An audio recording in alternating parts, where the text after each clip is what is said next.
Hello, you're listening to the Drawing the Ideal Self podcast, episode 61. Today's episode is going to be really short, and the reason for that is so that I can list it separately in the podcast navigator booklet. We're going to look at Eric Button's summary of the Corollaries in PCP. So the reason I thought that this should be a standalone episode rather than put in with other things is that it would be useful for people who are trying to understand PCP theory. They may be doing the foundation course or the advanced course.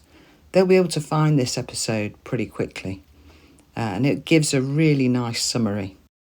You might have heard of Eric Button from PCP and eating disorders. And if you're interested in eating disorders, I would definitely look him up. So he's written a lot in the past about PCP. This little summary comes from a book called Personal Construct Theory and Mental Health, which I think is out of print. When I was looking at it, I was surprised to see how long ago it was. So it's 1985 actually that it was published. You might be able to get it on some second-hand book sites. But obviously, when you're looking at something that's that old, the other references in it are going to be quite old too. However, this is a little gem. So in the text, the way he emphasises the different bits that are to do with the corollaries is in capital letters. So I'm going to try and emphasise them with my voice, which definitely isn't going to be as good, but I'll give it a go.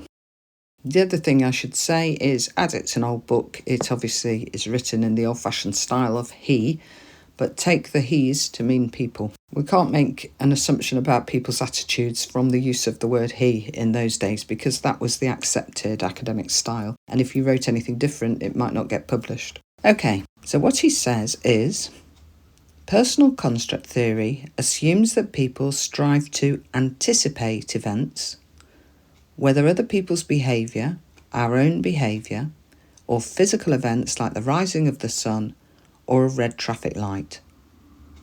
They do so by their detection of recurrent themes or replications within their experience, construction.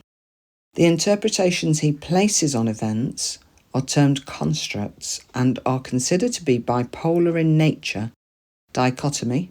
Constructs are applicable to some things and not to others. Range. In any particular situation, a person has the choice, not necessarily made explicit, as to which pole of the construct is more appropriate.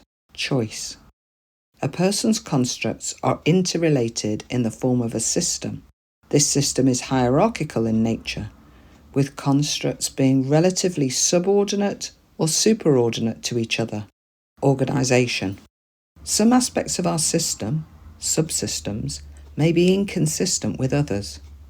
Fragmentation.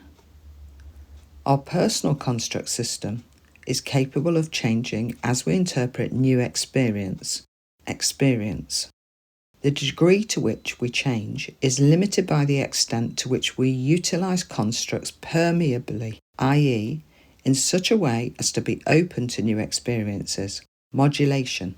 People may interpret similar events in different ways from each other.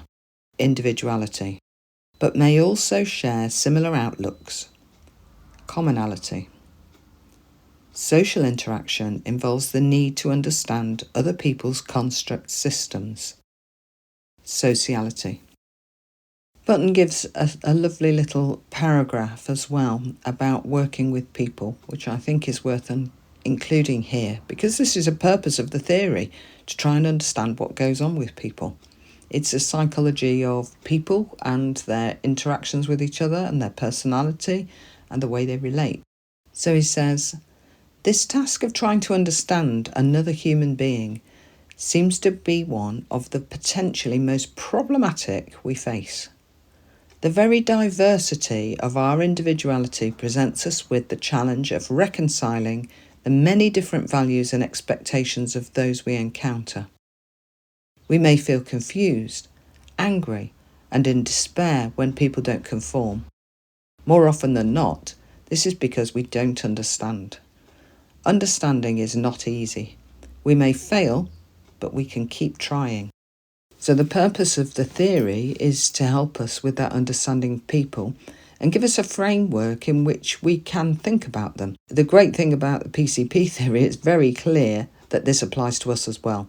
We don't think about other people in any different way than we would construe our own experiences. So all our interpretations are constructions. Our constructions are valid. Our clients' constructions are valid. Our job is to try and work out how our client is seeing things and how we can help them to get unstuck. Okay, so I hope that was useful, especially to people who are studying the theory. So if you're doing the PCP Foundation course, if you're doing the Master's course in Padua, I think that's a really nice summary. If you want to know about those courses and you think you might be interested in applying, have a look in the Navigator booklet, because there is an episode where I summarise what's available. The Coventry one I'm involved with, and we offer that once a year only. And we have very small number of places. And as always with our things, it's very cheap. So if you're interested in getting a grounding in the theory, that's a good way to start without a great outlay. Okay, thank you very much for listening, and I will see you again next month.